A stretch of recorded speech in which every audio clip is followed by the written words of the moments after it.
I think we're gonna probably check in now with our friends that are Dietmar and Isuru, who are on site at the power plant there, and looks like Rezwan's going to show us exactly what that's looking like. Oh wow, we're zooming over with this fancy Google Earth. There we are. We're at Ravenswood Generating Station. Gentlemen, can you hear me? Are you there? Oh, cool. We're on there. Oh, yes, we're on. Hey, Okay, who are you talking to? I unmuted you. Can you hear me? You got Eric here. Yes. I can hear you, Eric. Okay, you're a little quiet. I don't know if you can get a little bit closer to the microphone, but No, this is my ear, so Okay. I can talk like this. okay, that helps. Thank you. No, I can hear you. Does this work, or do you get feedback? It mostly works. Okay, let me just speaking louder. Okay. It's a little sad that I got quiet. Sorry. So what's your question? Isuri is here too. Isuri, you want to come in the picture? We're on. What's have you guys seen anybody out and around? What's been the reaction to the sign? Well, we got some positive reactions from people passing by here with firefighters. We waved, they honked, so that was pretty nice. And we had some security guard coming up, but he wasn't cared about us. He didn't care about us. That was fine. Oh, great. So far, it's a quiet day. You can also see the power plant right now is not active. The demand here in the city is not so high because of COVID. Also because it's springtime, so nobody's heating, nobody's air conditioning. So I think there are minimal staffing or something.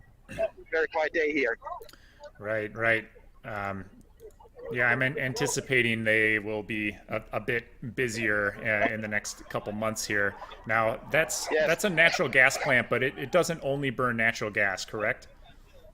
No, all these units here, there are about a total of 15 units that produce electricity or can produce electricity, totaling over 2,400 megawatts in capacity.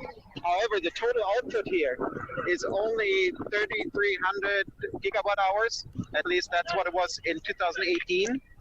And that's a capacity factor of just like 15% or something like that.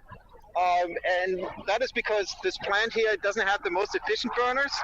It has 3 larger combined cycle natural gas burners, but they can also be converted to fuel oil and kerosene. They have a mix here.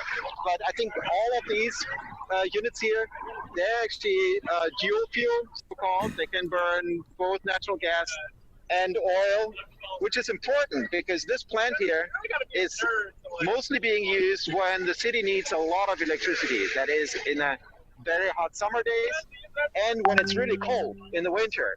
And when it's really cold, that's when the gas supply, the pipeline is running low and the price for natural gas or methane is going up because the wells over there in Pennsylvania for frack gas, they can only produce so much. So the gas prices peak, and that's when, to the very left of your image, you can see a big fuel tank that they just added.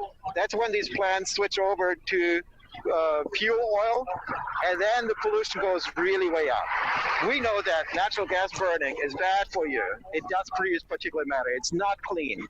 But burning oil is so much worse, and that's what's happening here.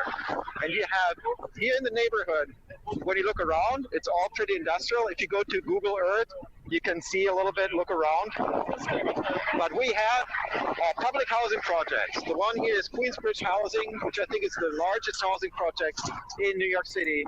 And then over there in that direction is Ravenswood Housing, also a very large housing development. These are environmental justice issues that we're touching on as well.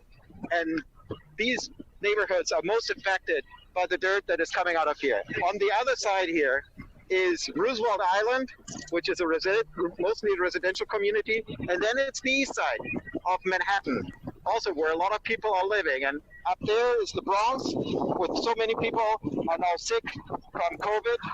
And there's so much we're learning now how particulate matter from power plants like these and traffic, of course, are contributing to higher mortality than we would see otherwise.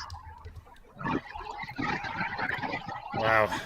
Thank you for that report. Thanks for being out there and potentially endangering yourselves right now to make this point. It's so important, and you guys are clearly you're taking a stand for those who can't right now, and those who aren't aware of what's at stake and losing these plants.